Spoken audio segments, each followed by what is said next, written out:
La première hypothèse, mais celle qui paraît la plus évidente, qui paraît la plus logique, même, non, pas oui, évidente et logique, au regard de la succession des événements, c'est que au plus tard, le 10 septembre, mais ça peut se faire avant, 1 ou 2 jours avant, peu importe, ça dépend du Conseil constitutionnel, s'il est prêt avant, le plus logiquement, le quatrième mandat, disons la quatrième candidature sera validée. Vous vous rappelez de la troisième candidature, non? Non, plutôt de la deuxième candidature. La deuxième candidature, le Conseil constitutionnel avait dit, c'est vrai que M. Ouattara, voilà, une candidature dérivée. C'est-à-dire que le Conseil constitutionnel dit, moi, je ne cherche pas par là. Je ne rentre pas dans le fond. Parce que dans le fond, c'est M. Gbagbo qui avait pris une ordonnance pour que le monsieur soit candidat à l'élection de 2010. Une seule candidature. Le monsieur dit, j'ai été élu, la Constitution prévoit 2, donc je vais faire deuxième. Et rappelez-vous, un grand homme de droit, j'allais dire le plus grand homme de droit dans notre pays, avait démissionné. Parce qu'il n'avait pas, il ne pouvait pas accepter qu'une candidature bloquée par la Constitution soit validée pour un deuxième mandat. Ce n'est pas possible. Surtout que les dossiers allaient être bloqués à l'analyse par le Conseil constitutionnel au deuxième mandat. Donc, quand on remplace le professeur, le grand maître Vaudier, par M. Kone Mamadou, l'ancien membre de la rébellion des forces nouvelles de l'époque, quand il arrive, lui dit, moi, je ne rentre pas dans le fond par dérivation. J'estime que la Constitution dit 2 mandats, le monsieur a fait 1, moi je ferme les yeux, je l'autorise à faire un deuxième. C'est exactement ce que va faire le Conseil constitutionnel aujourd'hui. Il va dire, ah non, non, non, moi, on me dit, on est dans la 3e République. Dans une République, selon la Constitution, il y a 2 mandats pour chacun. Il en a fait 1, je l'autorise à faire un deuxième, sans rentrer même dans le fond. Et donc, on ne peut pas attendre de miracle du Conseil constitutionnel qui se permettrait, je tombe, mais vraiment, je rêve de bloquer la candidature de M. Ouattara. C'est impensable. Alors, il suffit de voir même le parcours. J'ai vu des images de Madame la Présidente. J'ai tellement de respect pour les dames, et encore plus pour une haute magistrate.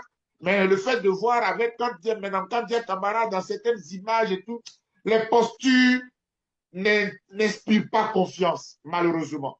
Donc, je ne suis pas surpris de ce qui adviendra, s'agissant de la candidature de M. Ouattara. Ensuite, dans la même logique, n'oubliez pas qu'elle est magistrate. Donc, je n'ai jamais vu, c'est très rare de voir qu'au sein de la magistrature, au sein d'une corporation, il y a des contradictions. Par corporation, on est toujours appelé à se solidariser, à se soutenir.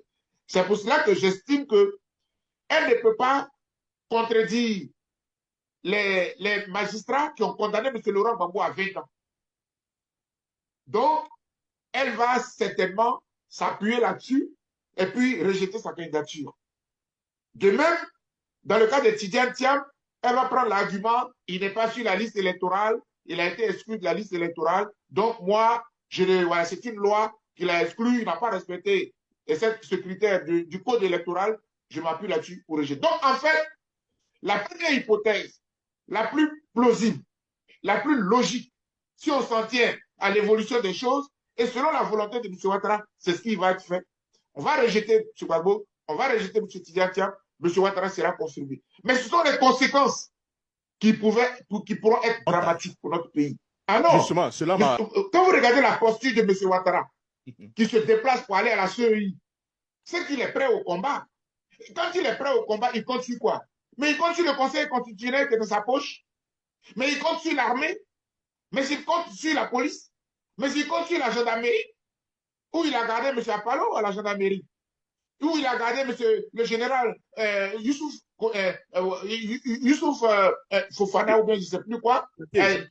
Ouais, Kouyaté, tout ça, c'est bon, voilà. Il a gardé donc, il se dit, il a ses lieutenants, il est prêt au combat.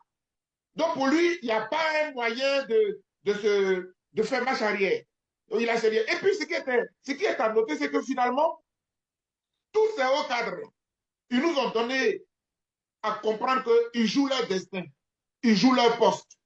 Mon cher ami, est-ce que cette image ne vous a pas fait sourire et ne vous a pas désolé de voir des ministres de la République qui jubilent lorsque un président veut faire un quatrième mandat.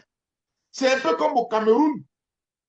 Lorsque M. Paul Biya dit qu'il va faire un énième mandat à 92 ans, il y en a qui jubilent, qui sabrent le champagne. On va encore rester au pouvoir. On va encore garder nos postes. Oh, Dieu merci. Dieu soit loué. Vous voyez? Je trouve ça triste. Donc, permettez-moi d'adopter cette hypothèse qui paraît au regard des événements la plus logique. Mais je crois que vers la fin de notre entretien, je vous dirai ce que risque la Côte d'Ivoire avec cette première hypothèse.